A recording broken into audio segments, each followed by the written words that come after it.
இன்றே டவுன்லோட் செய்து உங்கள் ஃபேவரட் ஷோக்களை என்ஜாய் பண்ணுங்க.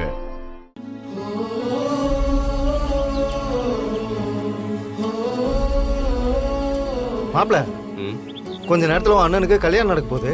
உனக்கு போகணும்னு தோணலையா? நான் போலனா தாண்டா அந்த கல்யாணமே ஒழுங்கா நடக்கும். நீ முகத்தை ஏன் காட்டுற? கூட்டத்தோட கூட்டமா நின்று நாமளும் கல்யாணத்தை பார்த்துட்டு வந்துடுவோம். இல்ல மாப்பிள, ஏற்கனவே அங்க நிறைய பஞ்சாயத்து ஓடிட்டு இருக்கு. அது சரியா? ஆனா அண்ணன் கல்யாணத்தை பார்க்காம இருந்தா எப்படி? மீனாட்சி என்ன இன்னமும் திருடன்னு நினைச்சுக்கிட்டு இருக்கா. ஆல்ரெடி அப்பத்தா பண்ண வேலை தெரிஞ்சு செம்ம கடுப்புல இருக்கா. இதுல மாப்பிள்ளையோட தம்பி நான் தானே தெரிஞ்சுன்னு வச்சுக்கோயேன், மொத்த குடும்பமும் திருட்டு குடும்பம்னு சொல்லி கல்யாணத்தை நிப்பாட்டினாலும் நிப்பாட்டிடுவா. எனக்கு தெரிஞ்சு நான் போகாம இருக்கிறதா எல்லாருக்கும் நல்லது. மாப்பிள, உன் வீட்டுல உன்ன உருப்படாதவன் தான் பாப்பாங்க. ஆனா உன் அண்ணனுக்காக எப்படி பெரிய விஷயம் பண்ற பத்தியா? உன் மனசு யாருக்கும் வராது மாப்பிள. சரி வா, டீயை குடிச்சிட்டு வருவோம்.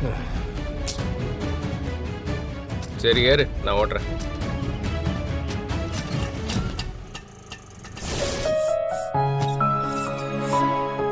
மா வாங்கம்மா. ரெடி ஆயிட்டியப்பா? நான் ரெடிதாம்மா. 9 மணிக்கு தான் முகூர்த்தம், இன்னும் நேரம் இருக்கு. பசிச்சா சாப்பிடியா? கொஞ்ச நேரம் ஆகட்டுமா. மனோ, என்னம்மா சொல்லுங்க. மா, தேன்மொழிய பத்தி தானே? ஆமையா, தேன்மொழி ரொம்ப நல்ல பொண்ணா இருக்கா. அவளை நீ எப்பவும் நல்லா பாத்துக்கணும். இதெல்லாம் நீங்க சொல்லணுமாமா? அது இல்ல, நம்ம வீட்டை பத்தி உனக்கே நல்லா தெரியும். அத்தையோட குணமும் தெரியும். புரியுதுமா. ஆனா என்ன ஆனாலும் எங்கேயும் தேன்மொழியை விட்டு கொடுக்க மாட்டேன்.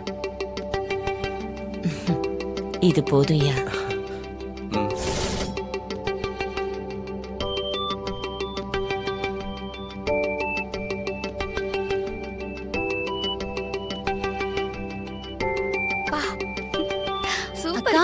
அழகா இருக்க.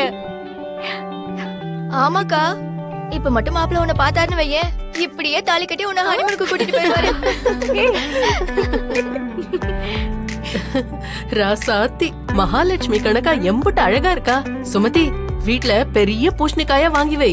ஊர்ல இருக்கிற எல்லா கண்ணும் நம்ம தேன் மேலதான் பட்டிருக்கோம், சுத்தி போடணும். இப்படி என் மகளை பாக்குறதுக்கு தானே நான் ஏங்கிக்கிட்டு இருந்தேன். தங்கம். ஆத்தாடி, என்ன சரவடி மாதிரி சத்தம் கேக்குது. ஏ புள்ள, இந்தி கல்யாணத்துல எல்லாம் முகத்துல பூவை வச்சு மறைச்சு கூட்டிட்டு போவாங்கல்ல, அந்த மாதிரி கூட்டிட்டு போலாமா? ஏண்டி?